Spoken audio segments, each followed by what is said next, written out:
Hello students, आज हम वर्गीकरण के क्रम में प्रोटोजोआ के वर्गीकरण के क्रम में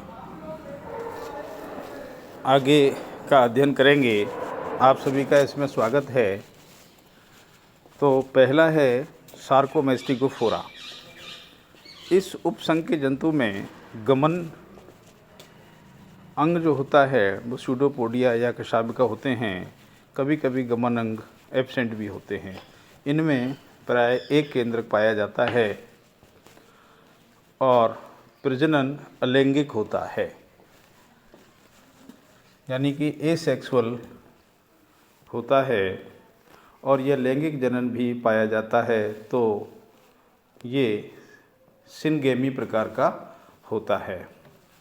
अतः इस उपसंघ को निम्न अधिवर्ग में बांटा जाता है, सुपर क्लास में बांटा जाता है। मेस्टिकोफोरा, ओपेलाइना और सार्कोडीना। तो पहला है मेस्टिकोफोरा। यह सरल आदिम प्राणी दृढ़ कशाबिकों द्वारा पेलिकल युक्त होते हैं। इनमें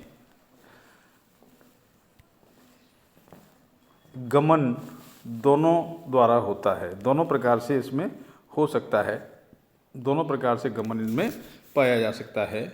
तो हम ये कह सकते हैं कि इनमें गमन की जो प्रक्रिया है वो दोनों प्रकार से संभव होती है। पोषण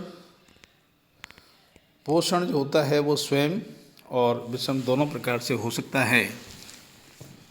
अलैंगिक जनन द्विविभाजित होता है और इस मेस्टिकोफोरा का शाब्दिक अर्थ है मेस्टिक यानी विप, कोड़ा इसको कहते हैं, फोरा माने है पहनना। इसको पुनः दो वर्गों में वर्गीकृत किया गया है।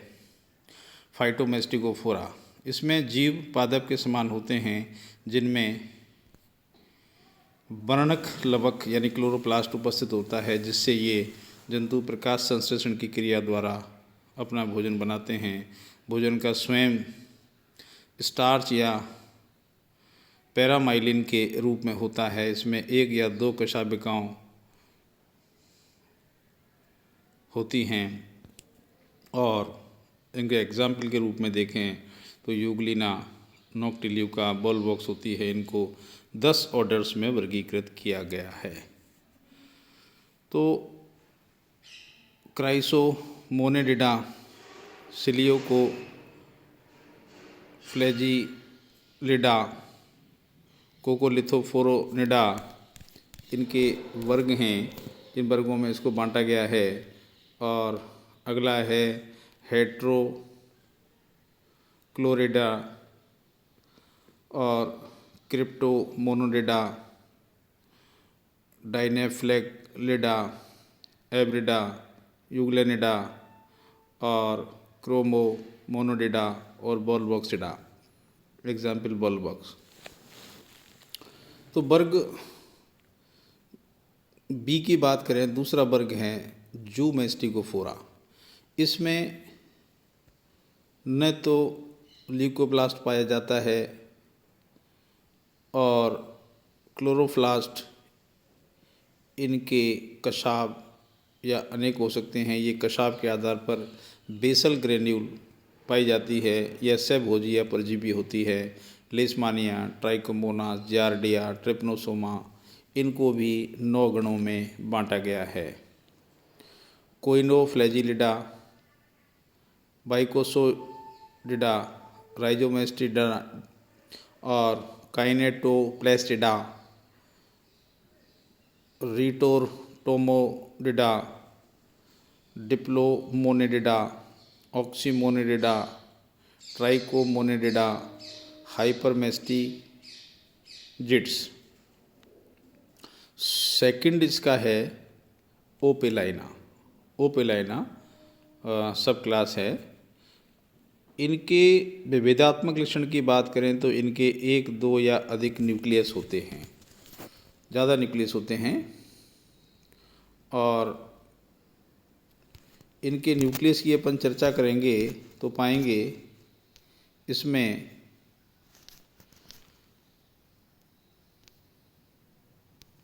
अलग अलग प्रकार के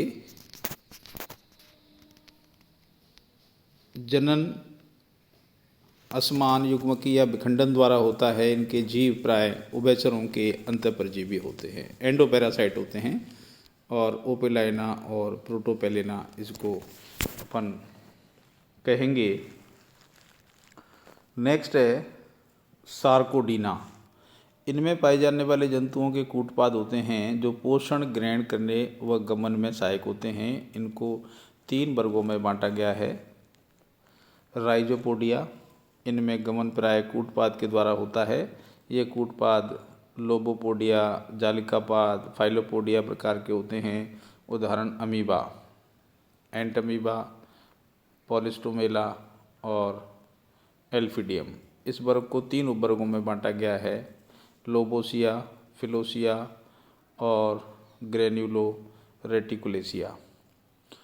लोबोसिया की बात करेंगे तो इसे कूटपाद कुंद या ब्लंट या पालिकापाद होते हैं। इनके निम्न गण हैं। पहला है एमेरिटिडा, चित परिचित अमीबा इसमें होता है, परजीवी। एंटमीबा भी है, हाइड्रा भी इसको शामिल कर सकते हैं। ऑर्डर सेकंड ड्रेलिनिडा। इनका शरीर कैल्शियम या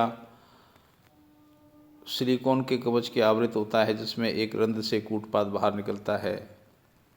इसको ओरेसिला भी कहते हैं। दूसरा वाला है फिलोसिया। यह समुद्री या स्वच्छ जल के जंतुओं का उपवर्ग है। कूटपाद शाखित, सूत्रपाद, पेनोरिडिया इसका उदाहरण के रूप में अपन ले सकते हैं। नेक्स्ट अपन बात करेंगे ग्रेन्यूलो रेटिकुलेसिया। इनमें कूटपाद नाजुक कंटिका में जालिकापाद रेटिकुलोपोडिया होता है। इनमें निम्न गण होते हैं। पहला जो गण है वो एथेलेमिडा होता है। ये कवच विहीन और नग्न होते हैं। बायोमिक्सा इसको कह सकते हैं अपन। फॉर्मिनिफेरा, इनके जंतु कई कोष्ठों का छिद्रित कवच पाया जाता है।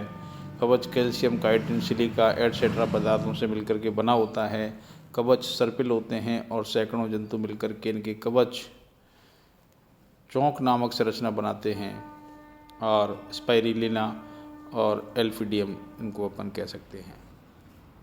क्लास पाइरोप्लाज्मिया, इनके सदस्य छोटे और अमीबा जैसे परजीवी होते हैं जो कि कॉर्डेटा जंतुओं की आरबीसी में परजीवी की तरह रहते हैं। और बबेसिया जो कि पशुओं में चिचड़िया टिक्स द्वारा फैलता है और गायों में बुखार का कारण बनता है। क्लास एक्टिनोपोडिया, इनके शरीर गोलीय सममिति प्रदर्शित करते हैं। इनके अनेक कूटपाद होते हैं। इनको 3 निम्न 4 उपवर्गों में बांटा गया है, रेडिलेरिया, एकेंथेरिया और प्रोटियोमिक्सिडिया, हेलियोजोइया। रेडियोलेरिया समुद्री आवासीय कूटपाद, जालिकापाद और सूत्रपाद सिलिका का आवरण प्रकार के होते हैं। कंकाल सिलिका का होता है। तो ये जो हमने ग्रुप आपको बताए हैं इनमें निश्चित रूप से कुछ वर्गों को शामिल किया गया है। प्रोटोजोआ के ये वर्ग हैं और इन प्रोटोजोआ के वर्गों को अलग अलग प्रकार से दर्शाया गया है और इन वर्गों के आधार पर इनको गमन के अंगों के आधार पर इनको वर्गीकृत किया गया है और कुछ को पोषण के आधार पर भी वर्गीकृत किया गया है। इस प्रकार हमने देखा कि ये अलग अलग प्रकार के जंतुओं में अलग अलग प्रकार से पाए जाने की एक व्यवस्था इसमें दी गई है, क्योंकि गमन के आधार पर इनको बांटने का प्रयास किया गया है। इसी प्रकार हमने देखा ग्रेन्यूलो जो रेटिकुलेसिया है उनमें जो कूटपादों की हमने आपको बताई वो जालिकापाद भी इसमें पाए जा रहे हैं। तो यानी कूटपादों के टाइप्स की स्टाइल में भी इसको अलग अलग प्रकार से बांटा गया है। और कुछ परजीवी जीवों के बारे में हमने बताया कि इसमें कॉर्डेटा जंतुओं के जो परजीवी हैं उनमें भी ये व्यवस्था अलग अलग प्रकार से पाई जाती है। तो ये एक वर्गीकरण का मूल आधार हमें प्राप्त होता है। Thank you.